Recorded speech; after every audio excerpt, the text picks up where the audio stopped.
I know I'm a little late responding to this video, and it's been out for a while, and I've seen it probably 10 times, and it still makes me cry every time. As you can see,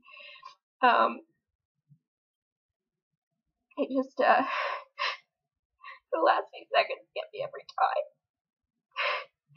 Not crying on Sunday, not crying on Sunday, not crying on Sunday.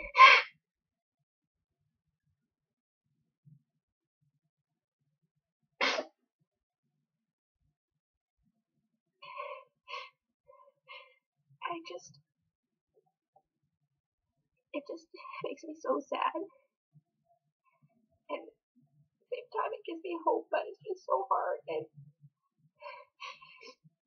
I just making a promise. I'm a Christian. I believe in God. I believe in Jesus. I believe that the Bible has so much to teach, but I also promise that I will never, ever, ever say that you cannot be gay, and you cannot get married if you're gay, you cannot be with the person that you love if you're gay, because the Bible says so. I mean, first of all, I'm sure I'm gonna make some further videos eventually that go into why the Bible doesn't actually condemn homosexuality as we see it, but, you know, I don't even want to talk about that, because it's not about that, right? You know, it's about human rights, and it's about, just look at the people at the time that Jesus was alive. Look at who he went for. Do you think anybody back then was saying, you know, we need to be kinder to the tax collectors who rob us? We need to be kinder to the criminals, the thieves, the murderers. And God loved those people. God went to them. God found them, and he helped them without a condition, without any conditions. And you expect me to think that God would condemn somebody for no greater offense than loving who they were born to love? Are you kidding me?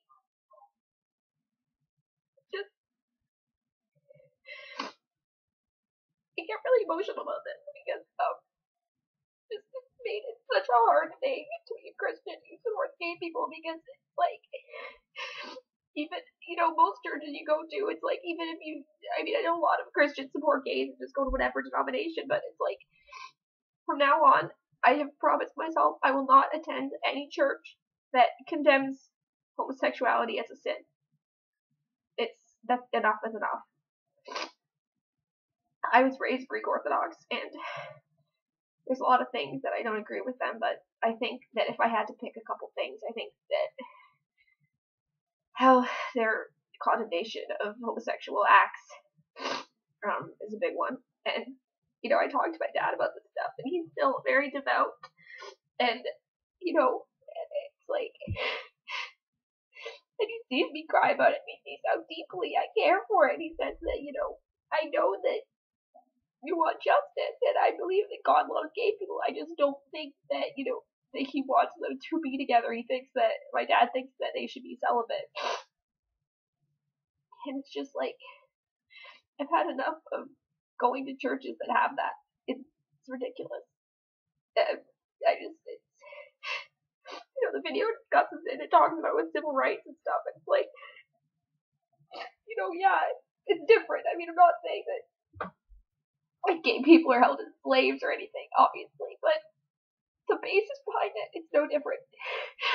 Someone like my dad, who's from that time, to him, the idea that people didn't think black people were human beings, it was so appalling and so terrible.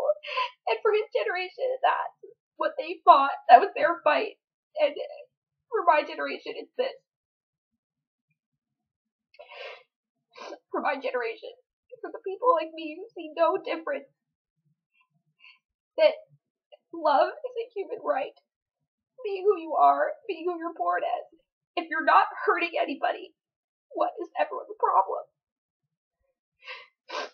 It's not a choice to be gay. It's absurd that people in 2013 still think it is.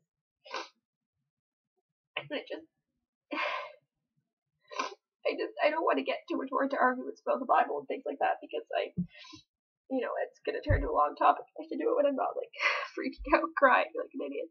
But I just want to say that God, my commitment is to you and to the love that I believe you have for everybody without a condition. Least of all, a condition based on loving somebody who happens to be the wrong gender. That's all I want to say.